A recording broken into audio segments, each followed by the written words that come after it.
From the land to Grant University in Urbana-Champaign, Illinois, this is the closing market report. It is the 21st day of May, 2025. I'm Extension's Todd Gleason. Coming up, we'll talk about the commodity markets with Greg Johnson. He's at TGM, that's Total Grain Marketing, here in Champaign County, Illinois.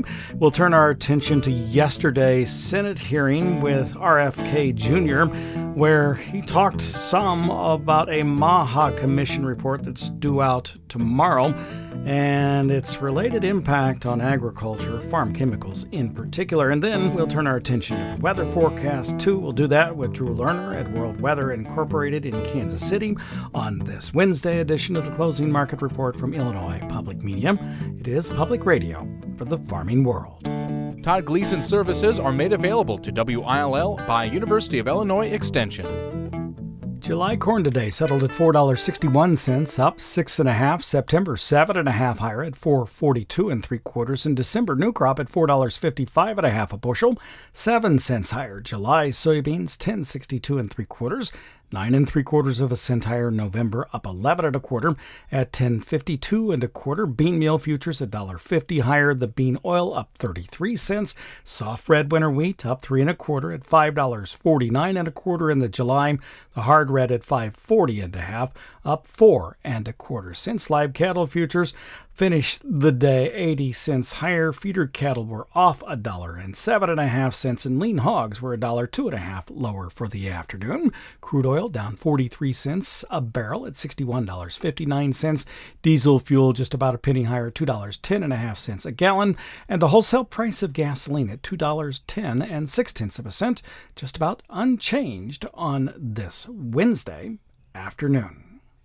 Greg Johnson now joins us from TGM. That's TotalGrainMarketing.com here in Champaign, the elevator that belongs to FS.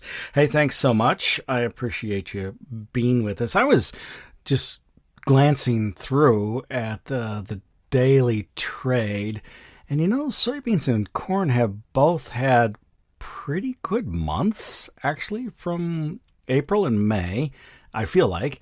And the last week's been not too bad for both of them.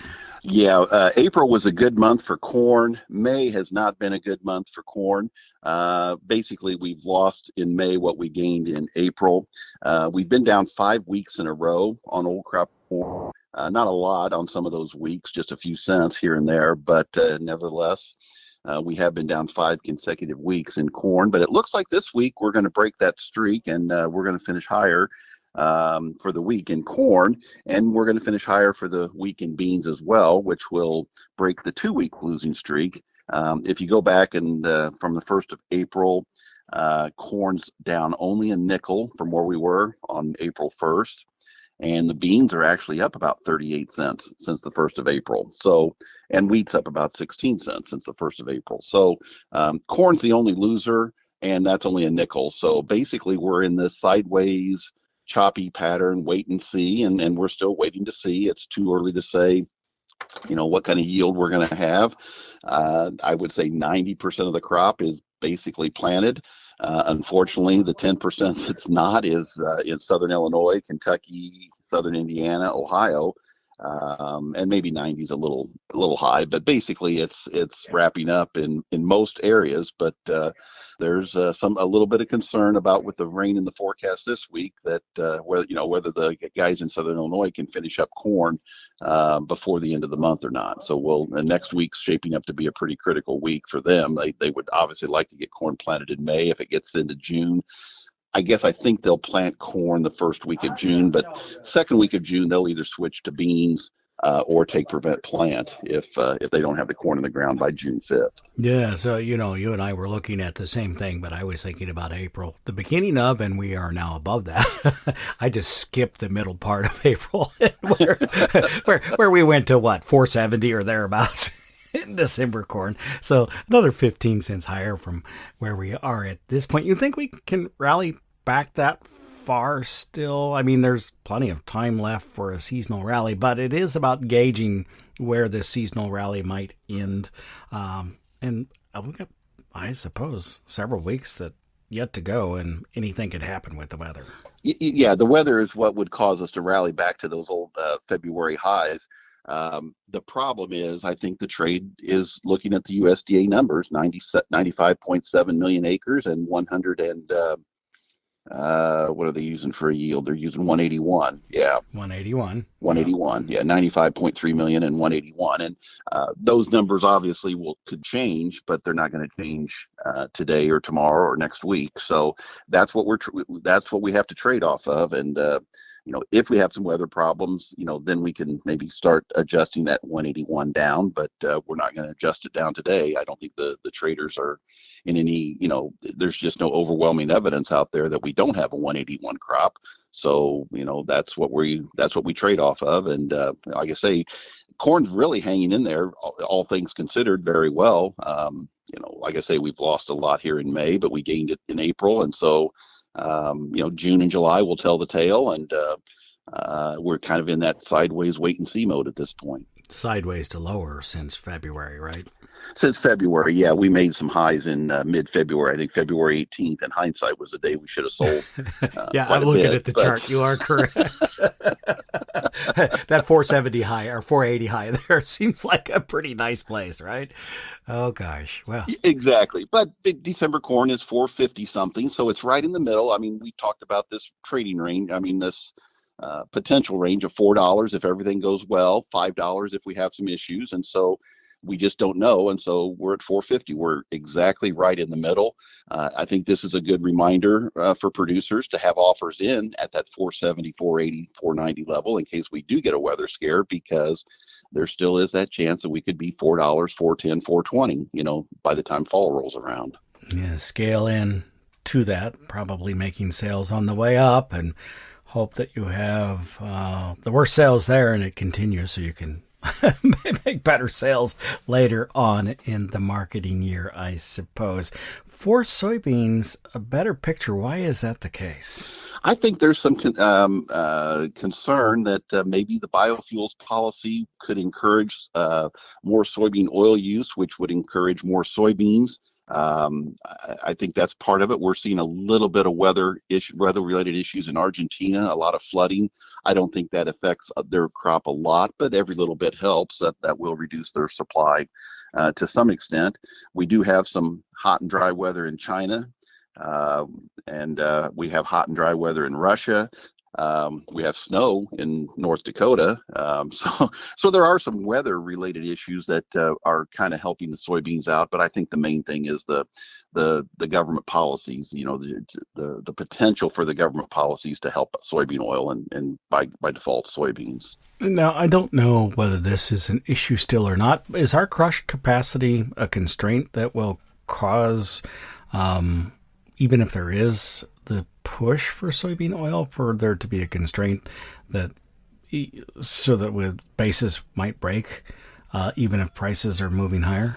I suppose that could happen. There have been some plants that just haven't been running because they don't of the uncertainty over the government policy. I don't know how quickly those plants could get back up and running again. So I guess, yeah, there would be a little bit of a constraint there, just because you can't just snap your fingers and start some of these places right back up again. What are you watching most closely at this point in either corn, soybeans, or wheat?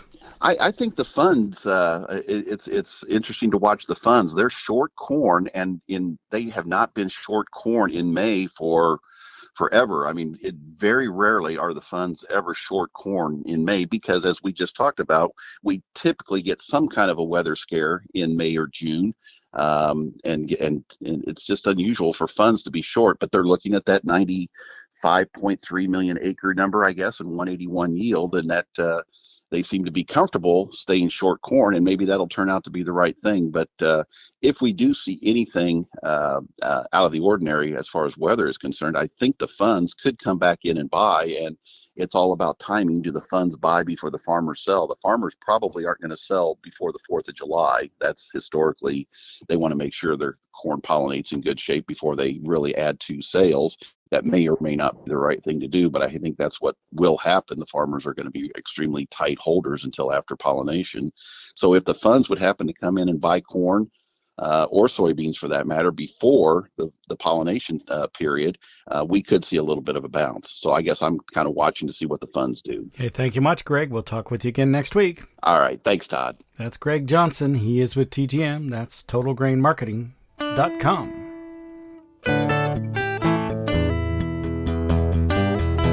Yesterday, Health and Human Services Secretary Robert F. Kennedy Jr., or RFK, testified before a Senate hearing committee. During it, Republican Senator Cindy Hyde Smith from Mississippi grilled the leader of the Make America Healthy Again, or MAHA Commission, about a report it is expected to release tomorrow, which may be critical of farm chemical use. She asked Kennedy point blank if he has been able to refute 50 years of U.S. government scientific reviews, and if that would show up in the report. Your information about the report is just simply wrong. The drafts that I've seen, there is not a single word in them that should worry the American farmer. And you can prove that beyond a shadow of a doubt? That you'll see the report. It's going to be released on Thursday. Everybody will see the report. And, there's nobody that has a greater commitment to the American farmer than we do. The MAHA movement collapses if we can't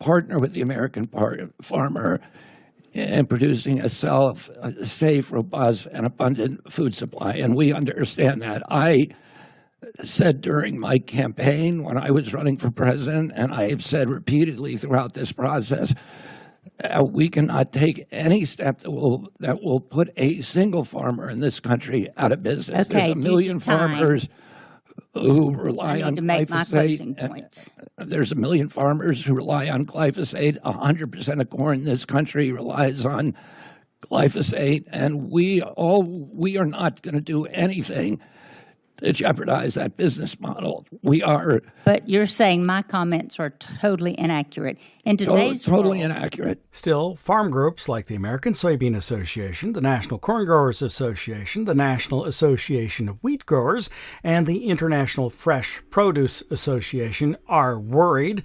The groups say they're hearing disturbing accounts that the report may suggest farmers are harming Americans through their practices and creating a chronic disease crisis.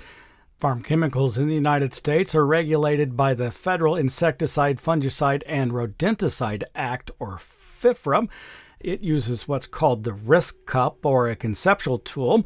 EPA deploys this to estimate the total pesticide exposure and risk to humans.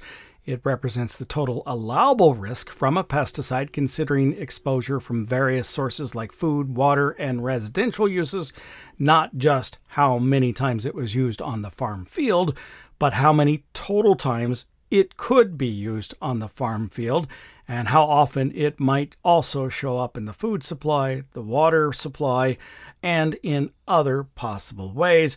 Again, the risk cup takes all the possible exposures and adds them together to determine the safety of a chemical. The MAHA release is expected tomorrow.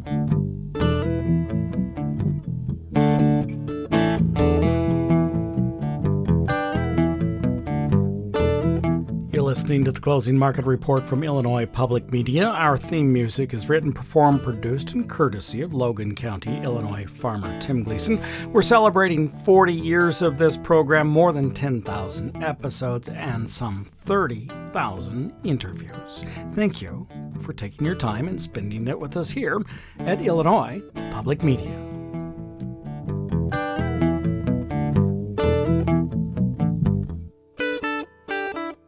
Let's check in now on the global growing regions with Drew Lerner. He's at World Weather Incorporated in Kansas City. Hello, Drew. Thank you much for being with us. If you would, could you take us back to China this week? I've been seeing a lot about the dry conditions, really hot there this week, apparently, and I think the two of those have caused the marketplace to pay more attention to this. But you and I have talked about it for 3 or 4 weeks in a row, not counting this week. Can you tell me about conditions on the ground, or what you think things are like, and where things might be the worst and or better for crops in that nation? Yeah, absolutely. It has expanded. I think last week, if I recall correctly, when we talked, the area of dryness had shrunk a little bit. We had seen some rain on the east side of the dry region and really kind of helped things a little bit. So the area dropped down to about maybe a third of what it was before. But boy, this past week, that was the big reversal. And yes, it got hot. We saw temperatures earlier this week run from about 96 to 108 degrees. The hottest temperatures of 100, 108 occurred on one single day, though. It wasn't multiple days of it, but that doesn't mean a whole lot. It still hasn't rained at all, and temperatures were solidly in the 90s during a big part of the past 7 days. This area includes most of the Yellow River Basin area now. The province of Henan has always been at ground zero, and it's where the worst conditions have been. Henan is a very important province for all kinds of grains and some oil seeds, so it's a very important agricultural region, and I don't see a lot of relief coming up. There's two little frontal systems that are going to pass through this area in the coming week, and each one will produce a scattering of showers, but it looks like most of the rain is going to fall apart before it reaches these absolute driest areas.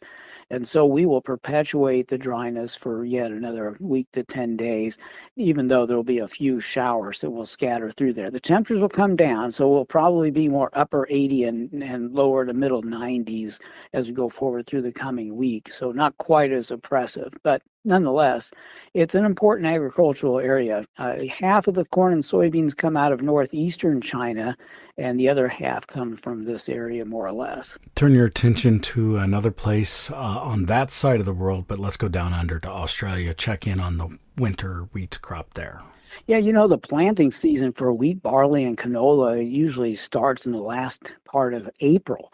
Well, here we are 30 days down the road, and it has not rained very significantly. They had some moisture in April, but it hasn't rained much since then. Now, there's some pockets of exception, but Western Australia is probably the driest of the states there that produce those winter crops.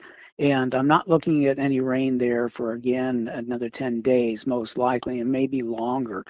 The Australian Bureau of Meteorology has implied that it will be in June sometime when the rains start to occur there. And some of the medium range forecast models are kind of agreeing with that. So we don't expect a lot of relief. Now, planting in Australia's south can occur from late April all the way through June. So we do still have 30 days.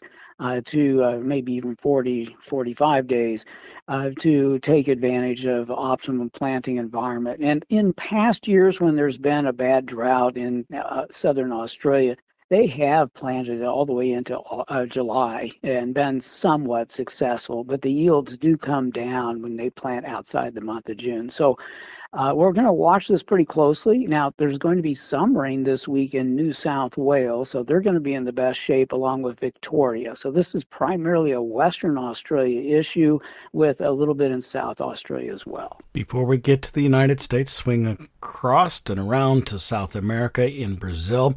You've told us that for the safrinha, or second crop corn, particularly in Mato Grosso, that while the monsoon season has ended, there are some periodic showers during the dry part of their season.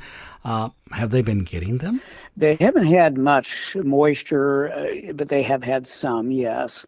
What typically happens in Mato Grosso is that it's very important that when the monsoon ends, which is usually about mid-April, that the ground is completely saturated at that point. And then the safrinha crops feed upon the residual moisture in the soil through reproduction and filling.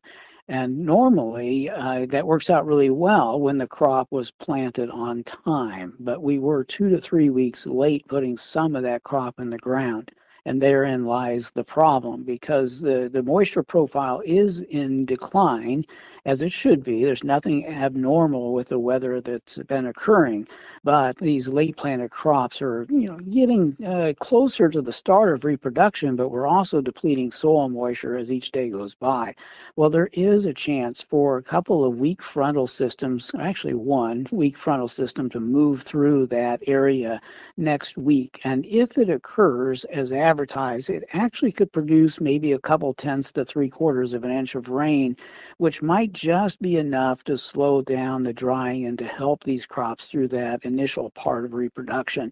And I think it could help to protect some of the production potential there. So we're keeping a close eye on that. It's not a real good looking rain event, but it's hard to find rain events at this time of the year. So there'll be a lot of folks talking about it if it happens. And then here in the United States, what do you see across the Corn Belt? Yeah, we're going to shift gears a little bit. We've been kind of wet across the north in the past week or so, and certainly some hugely beneficial rains in Iowa and parts of Illinois and Wisconsin, Minnesota, even the eastern Dakota, the western Dakotas got clobbered with rain a week ago.